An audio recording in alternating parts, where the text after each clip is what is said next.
জ্ঞান অর্জন, জ্ঞানের সম্প্রসারণ ও বিকাশে গুরুত্বপূর্ণ ভূমিকা পালন করে বই। বইয়ের ইংরেজি বুককে বলা হয় বেস্ট অর্গান অফ নলেজ, অর্থাৎ এই জ্ঞান সৃষ্টি এবং জ্ঞান বিতরণের যতগুলো মাধ্যম আছে তার মধ্যে বইকে বলা হয় সর্বশ্রেষ্ঠ। এই বই প্রথমে পাণ্ডুলিপি, সম্পাদনা এবং প্রিন্টিং এবং সর্বশেষ বাদাইয়ের পর বই হিসাবে পাঠকের কাছে আসে। এই প্রক্রিয়ার মধ্যে জড়িত আছে অনেকের শ্রম এবং ঘাম, এবং এই বই পাঠকের কাছে আসার আগে এবং কাটার পরে যেই প্রক্রিয়া অনুসরণ করা হয় সেগুলো বিভিন্ন দেশে বিভিন্ন রকম হয়ে থাকে। বাংলাদেশে বই বিপণনের বিশেষ করে সৃজনশীল যে বই প্রকাশিত হয় তার বড় মার্কেট হচ্ছে এই বইমেলা। এই বইমেলাকে কেন্দ্র করেই দেশের প্রকাশনা শিল্প এক নতুন উচ্চতায় পৌঁছেছে। তো এই বইমেলায় আজকে আমরা কথা বলবো বই বিপণন ও বইমেলা নিয়ে। এবং আমরা কিন্তু জানি যে প্রতি বছর আসলে বইমেলায় বই প্রকাশিত সংখ্যা প্রায় 4000-এরও বেশি, এবং এই বইমেলার বাইরেও বই প্রকাশিত হচ্ছে প্রতিদিন, প্রতি মাসে পাঠকের কাছে চলে যাচ্ছে। প্রকাশক, লেখক এবং এই পাঠক, এই তিন ব্যক্তির সমন্বয়ে কিন্তু একটা মেলার উন্মোচন ঘটে বলতে পারি, এবং সেটি অমর একুশে বইমেলার নামকরণ করা হয়। দর্শক, বইমেলায় তো প্রতিদিন আসছেন পাঠক, লেখক, প্রকাশক, কিন্তু সঠিক বইটি আসলে সঠিক পাঠকের কাছে যাচ্ছে কিনা, কিংবা পাঠক যে বইটি আসলে চাচ্ছেন, কাঙ্ক্ষিত সেই বইটি ইনফরমেশন বলি বা তথ্য যাচাই বাছাই বলি বা জ্ঞান অর্জনের কথাই যদি বলি, সেটি আসলে পাঠকের কাছে পৌঁছচ্ছে কিনা, সেই সমগ্র বিষয় নিয়েই আমরা কথা বলবো। তার আগে আপনাদেরকে স্বাগত জানাচ্ছি বাংলালিংকের সৌজন্যে বইমেলা প্রতিদিন অনুষ্ঠানে। আমি আপনাদের সঙ্গে আছি সুকন্যা আমির, এবং আমার সাথে আছে আমি মোহাম্মদ নুরে আলম। এবং আপনি যেটি বলছিলেন নুরে আলম, যে বই বিপণন এবং বইমেলা এটি আমাদের আজকের বিষয়, তাহলে তো আমাদের আসলে প্রকাশক যারা রয়েছেন, লেখক যারা রয়েছেন, পাঠক যারা রয়েছেন, তাদের সমন্বয়ে আমাদের আসলে কথা বলা উচিত। এবং এই বিষয়টি নিয়ে আসলে আমরা আজকে আমাদের অতিথি নির্বাচন করেছি দুজন ব্যক্তি। আমাদের সঙ্গে দুজন অতিথি থাকবেন। একজন থাকবেন লেখক মাসুফ মাহবুব, তিনি লেখালেখির সাথে সম্পৃক্ত রয়েছেন, এবং আরেকজন রয়েছেন সহকারী অধ্যাপক, মুদ্রণ ও প্রকাশনা অধ্যয়ন বিভাগ, ঢাকা বিশ্ববিদ্যালয়ের শেখ জিনাত শামীম। আমরা দুজনের সঙ্গে কথা বলবো আজকের এই বিপণন এবং বইমেলায় যেই পাঠক সমাগম হচ্ছে, বই প্রীতি বলি বা বই প্রেমিক বলি যারা রয়েছেন, তাদের বইয়ের তালিকা শুনবো, লেখালেখির সম্পৃক্ততা শুনবো, এবং কিভাবে আসলে বইটি বাজারজাত করলে সেই বই সঠিক পাঠকের কাছে পৌঁছে যাবে। আপনি যেটা বলছিলেন যে আসলে এই বইমেলা শুধু লেখক আর পাঠকের নয়, সর্বশ্রেণীর মানুষের একটা মিথস্ক্রিয়ার স্থান, এবং এই বইমেলাকে কেন্দ্র করেই বাংলাদেশের বেশিরভাগ বই প্রকাশিত হয় এই বইমেলাকে কেন্দ্র করেই, এবং এই বই বিপণনের একটা বড় কেন্দ্র হচ্ছে এই বইমেলা। তো আমরা আজকে প্রথমে আমি কথা বলতে চাই আমাদের ঢাকা বিশ্ববিদ্যালয়ের মুদ্রণ ও প্রকাশনা অধ্যয়ন বিভাগের সহকারী অধ্যাপক শেখ জিনাত শারমিনের সাথে। স্যার, আপনাকে স্বাগত জানাচ্ছি। আমরা যেটা জানতে চাই যে ঢাকা বিশ্ববিদ্যালয় প্রতিষ্ঠার পরে, মানে বইমেলা কিন্তু অনেক আগে থেকেই, স্বাধীনতার পর থেকেই খুব জমজমাটভাবে চলছে, এবং এই বিশ্ববিদ্যালয় এই সাবজেক্ট প্রতিষ্ঠা করার পর থেকে বা এই বিষয় যখন স্টুডেন্টরা পড়ছে, এবং যারা আমরা জেনেছি যে বিভিন্ন বিশ্ববিদ্যালয় থেকে অন্যান্য বিষয় ডিগ্রি নেওয়ার পর যারা প্রকাশনা শিল্পে এসেছে তারাও এখানে পড়াশোনা করেছেন, বা এখন নতুন যারা স্নাতক পর্যায়ে পড়াশোনা করছেন, তো অনেক স্টুডেন্টরা এখানে আসছে। তো এই বইমেলার সাথে, বা আপনারা তো বিপণন বিষয়ে পড়াশোনা করাচ্ছেন, তো এই কী প্রক্রিয়ায় এই বইমেলায় বিপণন প্রক্রিয়াগুলো হচ্ছে, এগুলো যদি আমাদেরকে একটু বলেন। অনেক ধন্যবাদ আমাকে স্বাগত জানানোর জন্য। বইমেলার সঙ্গে বিপণনের একটা বড় যোগ আছে, তবে বিপণন ব্যাপারটা আসলে এর থেকেও অনেক বেশি। একটা বই যেটা তৈরি হবে, তৈরির আগে লেখকের মাথায় যখন থেকে আসে সেই জায়গা থেকে আসলে বিপণনের জায়গাটা শুরু, এবং বইটা পাঠকের কাছে যাবার পরে, বইটা পড়ার পরে কিংবা বইটা কেনার পরে পাঠকের যে রেশটা থাকে সেটাও কিন্তু বিপণনেরই অংশ। মানে একটা জিনিস তৈরির অনেক আগে থেকে এবং সেটা তৈরি হয়ে যাবার পরে, যার উদ্দেশ্যে তৈরি করা তার কাছে যাবার পরে তার কি ধরনের অনুভূতি, সেই পর্যায় পর্যন্ত পুরোটাই বিপণন। তো আমরা হয়তো প্রচারের জায়গাটা বলতে পারি যে বইমেলা প্রচারের একটা বড় জায়গা। বিপণনের জায়গাটা শুরু করলে আরো অনেক গভীরে গিয়ে আমাদেরকে কথা বলতে হবে। প্রচারের জন্য আসলে বইমেলা একটা অনেক বড় ভাইটাল বা সবথেকে গুরুত্বপূর্ণ বাংলাদেশের যদি প্রসঙ্গ বলি সেই জায়গাটায় বই বিপণনের ক্ষেত্রে বইমেলাটা একটা বড় জায়গা দখল করে আছে। এমনিতে সময়ের সাথে সাথে তো আসলে সব কিছু বদলাচ্ছে, মাধ্যমগুলো বদলাচ্ছে, প্রচারের জায়গা বদলাচ্ছে। খুবই আশার কথা এই যে বই বিপণনের বা বই প্রচারের যে সময়সীমাটা সেটা আগে ছিল বছরে 1 মাস। শুধু ফেব্রুয়ারি মাসেই আমরা দেখতাম যে বইকে ঘিরে প্রচার হচ্ছে, খবরের কাগজে বলেন বা পোস্টারে বলেন, বিভিন্ন মাধ্যমে যেগুলো সনাতনী মাধ্যম আমরা দেখে অভ্যস্ত, পোস্টারে, লিফলেটে, বিভিন্ন জায়গায় আমরা বইয়ের বিজ্ঞাপনগুলো দেখতাম, বইয়ের রিভিউগুলো দেখতাম বা পর্যালোচনাগুলো দেখতাম। কিন্তু এখন একটা ভালো জায়গা হচ্ছে কি বছরব্যাপী আমরা বইয়ের প্রচারের জায়গাটা দেখতে পাই, সেটা বিভিন্ন মাধ্যমের কল্যাণে। যেহেতু এখন আমাদের হাতের কাছে অনেক রকমের মাধ্যম এসে পৌঁছেছে, এখন সামাজিক যোগাযোগ মাধ্যমগুলো একটা বড় জায়গা দখল করে আছে। আমি সম্প্রতি একটি গবেষণা করেছিলাম, সেখানে আমি দেখেছি সামাজিক যোগাযোগ মাধ্যম এবং গণমাধ্যম, প্রথাগত গণমাধ্যম দুটোরই তো ভীষণ রকম গুরুত্বপূর্ণ। আমি এখানে একটু বলতে চাই যে অনলাইন বই বিপণন, যেটা আমরা দেখি যে বিভিন্ন প্রতিষ্ঠান থেকে প্রতিনিয়ত বিজ্ঞাপন দেখছি এবং বইয়ের মার্কেটে, বইমেলার পরে অনেকে দাবি করছে যে এটা হচ্ছে বড় মার্কেট, যে অনলাইনে প্রতি বছরই এবং সবসময় বেচা কিনা হচ্ছে। সেই বিষয়ে আপনাদের কোনো গবেষণা বা ধারণা? একদম সশরীরে এসে বইমেলার সাথে কিছু অনুভূতি জড়িয়ে আছে, যেমন কাগজের বইয়ের সাথে কিছু অনুভূতির যোগ আছে। আমরা জানি এখন তো বই বিভিন্ন মাধ্যমে পাওয়া যায়, আমরা বই শুনছি, অডিবল বুক বা অডিও বুক যেটাকে আমরা বলি, রিডেবল বুক যেটা আমরা পড়ছি হাতে ধরে। তো পড়ার হাতে ধরে পড়ছি একটা, সফট কপি পড়ছি একটা, পিডিএফ পড়ছি, কিন্তু বই মেলার সাথে বই ধরার একটা সংযোগ আছে, একটা অনুভূতির আকুতি আছে। সেই জায়গাটা থেকে বইমেলায় এসে বই কেনার মধ্যে এটা এক ধরনের সংস্কৃতিতে পরিণত হয়েছে বলতে পারেন, যে আমরা অপেক্ষা করে থাকি যে কখন বইমেলা হবে। বছর জুড়ে বই কেনার কিন্তু অনেক সুযোগ আছে, সেটা প্রয়োজন মাফিক। আপনার যখন যে বইটা প্রয়োজন হয় আপনি হয়তো সেটা খুঁজে নেন, কিন্তু বইমেলায় এসে আমরা প্রয়োজনটা তৈরি করি। আচ্ছা, এই বইটা হাতে নিলাম, এটা ভালো লাগলো, এটা হয়তো আমার ভালো লাগছে, আমি এটা কিনে ফেলি। কিন্তু সারা বছর জুড়ে আসলে এখন বই কেনার এবং বইয়ের প্রচারের অনেক সুযোগ আছে। আপু, আমি একটু যুক্ত করতে চাই, যেহেতু বলছিলেন যে বই মেলায় এসে বই কেনার একটা সংস্কৃতি তৈরি হয়েছে এবং পছন্দ বইয়ের একটা বিষয় আছে। আমাদের এই যে বই মেলায় খুদে পাঠকও কিন্তু সম্পৃক্ত হচ্ছে এবং আমরা যতটুকু জানি যে এই খুদে পাঠকের মন জয় করা কিন্তু খুবই কষ্টসাধ্য ব্যাপার, কারণ তারা সহজে বইটি যেই পিকচারগুলো থাকে বা বইয়ের যে লেখালেখি থাকে সেটা তাদের আসলে মনটাকে আগে ধরতে হয়। তো সেই বিষয়ে আমাদের সঙ্গে একজন লেখক রয়েছেন, মাসুম মাহমুদ। আমরা একটু তার কাছে জানি যে আপনি তো বাচ্চাদের নিয়ে লেখালেখি করছেন। আপু যেমন বলছিল যে বই বিপণন এবং পাঠকদের কাছে বইটি একদম তুলে দেওয়ার মধ্যে এই মাঝখানে অনেকগুলো মাধ্যম আসলে কাজ করে। আপনি তো লেখালেখির সাথে সম্পৃক্ত রয়েছেন, বাচ্চাদের সাথে আসলে ডিলটি হয় আপনার কেমন? তারা কোন টাইপের বই পছন্দ করে, কোন লেখালেখির সাথে তাদের সম্পৃক্ততা বেশি? আচ্ছা, বাচ্চা বলতে এখন তো আসলে একটা বয়স তো একদম ছোট থেকে আমরা 16 বছর পর্যন্ত ধরতে পারি। তো সেই জায়গা থেকে হচ্ছে একদম ছোট যে বাচ্চারা, তাদের জন্য আমরা পিকচার বুক করি আর কি।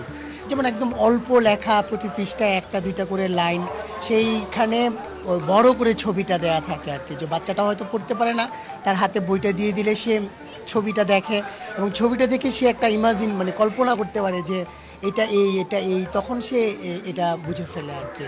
তারপর আরেকটা বয়স যারা হয়তো গল্পটা পড়ে না, কিন্তু মানে লেখাটা এখনও পড়তে শিখিনি, কিন্তু বাবা মারা পড়ে শোনায়, সেই গল্পগুলো আমরা ছবি রিলেটেড দিয়ে করি। কিন্তু লেখার ব্যাপারে আমরা আসলে খুব সতর্ক থাকি, যেন বানান থেকে শুরু করে বাক্য গঠন থেকে শুরু করে মানে গল্পটাও যেন এমন হয় যে ওই বাচ্চাটার মেধা বিকাশে সেই গল্পটা কাজ করে আর কি। বিপণন বলতেই তো আমরা বুঝে যাই যে একটা অর্থের সম্পৃক্ততা রয়েছে, কারণ দিন শেষে আসলে বইমেলায় যদি বলি প্রকাশকের পক্ষ থেকে, তাহলে আসলে অর্থটাই বা লাভটাই আসলে বেশি। সেই জায়গায় সম্মানীটাও চলে আসে লেখকের, সেই সম্মানীর কত অংশ আসলে আপনাদেরকে দেয়া হয় বা এই বিষয়টি একটু আমরা জানতে চাই।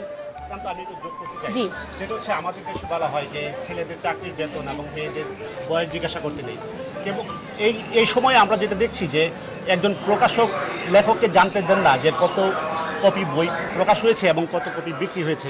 আসলে এই ধরনের অভিজ্ঞতা কি আপনাদের আছে কিনা? অগোচরে থেকে যায়, তো সেই জায়গাটি আপনারা এই ব্যাপারে যদি আমি বলতে চাই, সেখানে একটা জিনিস বলবো, যেমন কিছু প্রকাশনী আছে যারা হয়তো বছর শেষে সারা বছর কেমন বই বিক্রি হলো সেটা হিসেব করে লেখককে ডেকে কিংবা লেখকের অ্যাকাউন্টে সম্মানীটা দিয়ে দেয়। কোনো প্রকাশকের সঙ্গে যোগাযোগ করেও একাধিকবার যোগাযোগ করেও তাদেরকে পাওয়া যায় না। হ্যাঁ, সেক্ষেত্রে যেমন ছোটদের প্রকাশনের কথা যদি বলি, সেক্ষেত্রে উইক্রিমিক্রি, ময়ূরপঙ্খী, এনারা যেমন আমি যেটা জানি যে ময়ূরপঙ্খী লেখককে বই নেওয়ার সময় সম্মানী দিয়ে দেয়, আর উইক্রিমিক্রি বছর শেষে প্রতি বছর ওই লেখকের কতগুলো বই গেছে সেটা হিসাব করে প্রতি বছর লেখককে সম্মানী দিয়ে দেয়। অন্য অন্য প্রকাশকদের সাথে আমার আসলে এখন পর্যন্ত এই বিষয়ে কোনো হয় নাই। আরেকটা প্রকাশক আছে আনন্দ, ওই প্রকাশকও আমি পেয়েছি ওই প্রকাশনের থেকে রয়্যালিটি, কিন্তু আরও যে কিছু কিছু প্রকাশনের থেকে বই বেড়েছে তাদের সাথে আসলে আমার ওইভাবে যোগাযোগটা হয়ে ওঠেনি, কিংবা চেষ্টা করলেও পেরে উঠিনি আর কি। মানে তরুণ যারা লেখক রয়েছেন, যাদেরকে আমরা নতুন লেখক একেবারেই বলি, যে প্রথম বইটি প্রকাশ করছেন বা লেখালেখির মাধ্যমে, আপু যেটি বলছিলেন যে বিভিন্ন মাধ্যম তৈরি হচ্ছে, যোগাযোগ মাধ্যম তৈরি হচ্ছে, অনলাইন মাধ্যম তৈরি হচ্ছে, অনেকে তো কমিউনিটিও তৈরি করেন লেখালেখির আগে। তো এই জায়গাটি আসলে যারা ক্যাপচার করতে পারেন, তাদের সেই প্রকাশকের যেই সম্মানের যে জায়গাটা আপনি বলছেন, সেটি আসলে ধরার ক্ষমতাটা সবচেয়ে বেশি। এবং কিন্তু আমরা যেটা দেখছি যে নতুন লেখক যারা, তাদের সাথে অনেক প্রকাশনী এরকম চুক্তিবদ্ধ হয় যে বইয়ের বিপণন কাজটা লেখকই করবে। এখন সেক্ষেত্রে একজন লেখক এত পরিশ্রম করে তার মেধা দিয়ে একটা বই লিখেছেন, এখন যদি আবার বিপণনের কাজটাও তাকে করতে হয়, সেক্ষেত্রে আসলে আমাদের যেই চিন্তা চেতনাগুলো প্রকাশ করবে কিনা বা লেখক তৈরি হবে কিনা, আমার সেই ধরনের একটা শঙ্কা আছে। লেখক তো আসলে লেখকের কাজই তো সে লিখবে, তার আসলে লেখার বাইরে আর কোনো চিন্তা করার কোনো সুযোগ আমি মনে করি নাই বা থাকা উচিত না। সে কেন সে একটা ভালো বই যখন একটা প্রকাশক তৈরি করে, সেটা ভালো বই সে যদি প্রচার করতে পারে, মানুষের কাছে পৌঁছানোর যে আমার কাছে ভালো বইটা আছে, আমি বিশ্বাস করি তখন অভিভাবকরা, ছোটদের বই হলে অভিভাবকরা সেটা তার বাচ্চাকে সংগ্রহ করে দেয়। আর বড়রা তো নিজেও খুঁজে নেয় একটা ভালো বই, কিন্তু বড়দেরও অনেক কারণে হয়তো সংবাদটা জানে না, কিন্তু প্রকাশককে সেই দায়িত্বটা নিতে হবে যে আমাকে প্রচারে। দর্শক, শুনছিলাম আজকে বইমেলা প্রতিদিন অনুষ্ঠানে বই বিপণন এবং বইমেলা এই বিষয়টি নিয়ে আসলে আড্ডা দিচ্ছিলাম। আমাদের একজন অধ্যাপক ছিলেন এবং আমাদের সঙ্গে একজন লেখক ছিলেন। আমরা এই বিষয়টি নিয়ে বাকি কথাগুলো বলবো, তার আগে নিয়ে নিচ্ছি ছোট একটি বিরতি। আমাদের সঙ্গে থাকুন।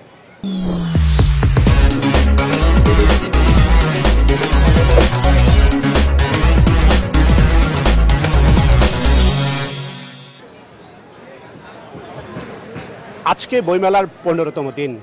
গতকাল ছিল ভ্যালেন্টাইন ডে।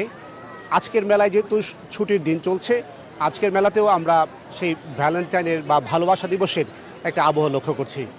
এবং আমরা যেখানেই যাচ্ছি, ফুল, ভালোবাসার মানুষের হাত ধরে হাঁটাহাঁটি, ঘোরাফেরা, এবং অনেকেই দেখছি প্রেমিক যুগল একসাথে হেঁটে বেড়াচ্ছেন, পছন্দের বই দেখছেন। আমরা আজকে বইমেলা ঘুরবো এবং দেখব আসলে আজকের চিত্রটা কোথায়। প্রথমে আমরা যেতে চাই, আমরা এখানে আছেন একজন লেখক, যিনি একটা বই লিখেছেন মজু থেকে মনিটাইজেশন। এই সময়কার সবচেয়ে গুরুত্বপূর্ণ টপিক মনে হয় এটা আমার কাছে, কারণ এই মজু সাংবাদিকতা বা মজু থেকে মনিটাইজেশনের ক্ষেত্রে অনেকেই কাজ করতে ইচ্ছুক। তো আমি জানতে চাবো যে জনাব আলী আহমেদ নেমান, তো আপনি কি নিয়ে বইটি লিখেছেন, বইটির বিষয়বস্তুগুলো? মূলত যে আমাদের দেশে এখন তো অনেক মানুষ কন্টেন্ট বানাচ্ছেন, কেউ মোবাইলে জার্নালিজম করছেন, কেউ ব্লগিং করছেন। তো এই বিষয়টাকে আরও গুছিয়ে নিয়ে আসা, আরও তথ্যসূত্রগুলো সঠিক করার জন্যই মূলত আমার এই বইটা। তো এই বইটার ভেতরে বেশ কয়েকটা ভাগ আমি করেছি। তার মধ্যে প্রথমত টেকনিক্যাল বিষয় যেগুলো রয়েছে, যেমন আমরা যখন একটা ভিডিও কন্টেন্ট তৈরি করি তখন সেটার ভেতরে থিওরিটিক্যাল বেশ কিছু বিষয় থাকে, 30 ডিগ্রি অ্যাঙ্গেল থাকে, 180 ডিগ্রি অ্যাঙ্গেল থাকে, বিভিন্ন ভিডিওর শর্টস থাকে, এক একটা ভিডিওর ভাষা থাকে, এক একটা শর্ট আমরা যে ভিডিওগুলো দেখি সেগুলোর এক একটার ভাষা থাকে। তো সেগুলো নিয়ে এখানে বিস্তর আলোচনা রয়েছে ছবি, যাতে একজন মানুষ খুব সহজে বইটার মাধ্যমেই কমিউনিকেট করতে পারে আমার লেখাটার সাথে। এই একটা ধরন বলা যেতে পারে, একটা টেকনিক্যাল ধরন। আরেকটা ধরন যেটা হচ্ছে সেটা থিওরিটিক্যাল। ওটার ভেতরে আমি বেশ কিছু বর্তমান যে সমসাময়িক কিছু ঘটনার উপরে নির্ভর করে একটা লেখা দিয়েছি, সেটা হচ্ছে ফ্যাক্ট চেকিংয়ের উপরে।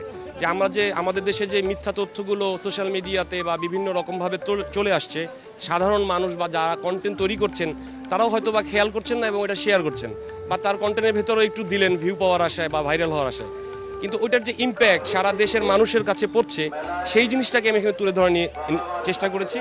এবং আমি চেষ্টা করেছি এখানে বেশ কয়েকটা টুলস নিয়ে কাজ করার, যে আপনি যে কোনো একটা সাধারণ মোবাইল ফোন থেকে আপনি যে কোনো ভিডিও বা যে কোনো ইমেজ বা লেখার তথ্যসূত্রগুলো আপনি চেক করতে পারবেন। আপনার ভেতর ওই ধারণাটা তৈরি হবে যে কোন তথ্যটা সঠিক কোনটা ভুল হতে পারে ওই বিষয়টা। আলী আহমেদ নোমান, আপনার এবং আপনার বইয়ের বহুল প্রচার কামনা করছি। আপনাকে ধন্যবাদ। আপনাকে অসংখ্য। আজকে আমরা বইমেলায় দেখব অনেক লোকজন এসেছেন, পা ফেলার মতো জায়গা নেই। অনেকে আসছেন পরিবার পরিজন নিয়ে, অনেকে আসছেন বন্ধু বান্ধবকে নিয়ে। আমরা এখানে দেখতে পাচ্ছি দুজন, তোমার সাথে কি একটু কথা বলতে পারি? তুমি কি কিনতে এসেছো আজকে? কি কি কি বিষয় বই কিনবে? বিভিন্ন ধরনের গল্পের উপর। গল্প পছন্দ? জি। তুমি কি প্রতিদিনই বই পড়ো বা বই পড়ার অভ্যাস আছে? আছে। নিজে থেকে পড়ো নাকি বাবা মা বলে যে? নিজে থেকেই পড়ি। নিজে থেকে। ধন্যবাদ। আপনি? আসসালামু আলাইকুম। আচ্ছা, বই মেলা আসছি বই কেনার জন্য, দেখতেছি, মাঝে মাঝে আসি বই কিনি। ওকে, ধন্যবাদ। দর্শক, আমাদের বইমেলার অপর প্রান্তে আছেন সহকর্মী সুকন্যা। সুকন্যার কাছে আমরা যাব।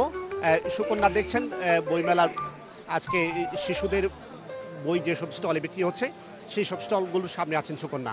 আমরা সুকন্যার কাছে যাচ্ছি।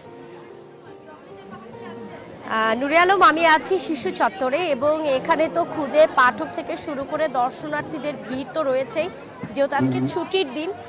এবং এই খুদে খুদে পাঠক তাদের বাবা মায়ের হাত ধরে বইমেলায় এসেছে, বিভিন্ন স্টল ঘুরে দেখছে এবং যেই একটু আগে যেই পিকচার রিলেটেড যে বইয়ের কথা বলছিলাম, বিভিন্ন রূপকথার গল্পের বই বলছিলাম, সেই স্টলগুলোতে কিন্তু প্রচুর ভিড় এবং বলা যায় যে খুদে পাঠকের সংখ্যাটাই একটু তুলনামূলক বেশি। এবং এই বই বিভিন্ন স্টলের পাশাপাশি এই শিশু চত্বরেই একটি পাপেট শোয়েরও ব্যবস্থা করা হয়েছে, যেখানে বই নিয়ে আসলে আলোচনা করা হচ্ছে।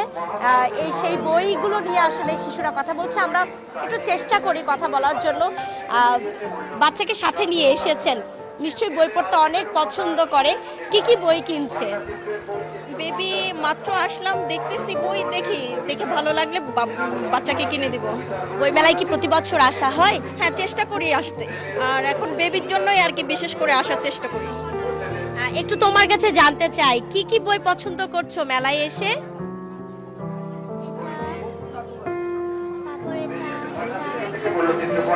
আরো একটু নামগুলো বলতে পারবে? গ্রিন ক্লাউডস, চকলেটের পাহাড় আছে, ওয়াইন দ্য ফুট আছে। আমার চকলেটের পাহাড় আছে। চকলেটের পাহাড়টা কিনতে চাও? আসলে বিভিন্ন স্টলে যে শিশু চত্বরের স্টলগুলো রয়েছে সেখানে নানান রকমের বই রয়েছে। আমরা একটু যারা খুদে পাঠক রয়েছেন তাদেরকে একটু দেখিয়ে দিতে চাই কি কি ধরনের বই রয়েছে এবং এই ময়ূরপঙ্খী স্টলে এসে কিন্তু তারা সেই বইগুলো সংগ্রহ করতে পারবেন। এখানে আসলে রূপকথা থেকে শুরু করে যে পিকচার রিলেটেড বইগুলো রয়েছে সেই বইগুলো কিন্তু খুদে পাঠকরা পছন্দ করছেন এবং এই শুক্র শনি আসলে শিশু কিশোরদের জন্য আলাদা করে একটি জায়গা রাখা হয়েছে শিশু চত্বর এবং সেখানে লেখকরাও আসছেন। বিভিন্ন ধরনের বই বিক্রি হয়েছে এবং মেলা হাতে বাকি আছে আর 10 থেকে 12 দিন। এই সময়টাতে আসলে প্রকাশকরা যেটি বলছেন এবং পাশাপাশি লেখকরাও যেটি বলছেন যে বই কি কিনে বাড়বে এবং যেই প্রত্যাশামূলক রয়েছে যে এবার আসলে পাঠক সমাগম যেহেতু বেশি হচ্ছে, তারাও ধারণা করছেন যে প্রত্যাশা অনুযায়ী তারা বই পাঠকদের হাতে তুলে দিতে পারবেন। মেলার এই 15তম দিনে বাংলালিংকের সৌজন্যে বইমেলার প্রতিদিন ছিল এই আমাদের আয়োজন। আপনাদের সকলকে ধন্যবাদ আমাদের সঙ্গে যুক্ত হওয়ার জন্য।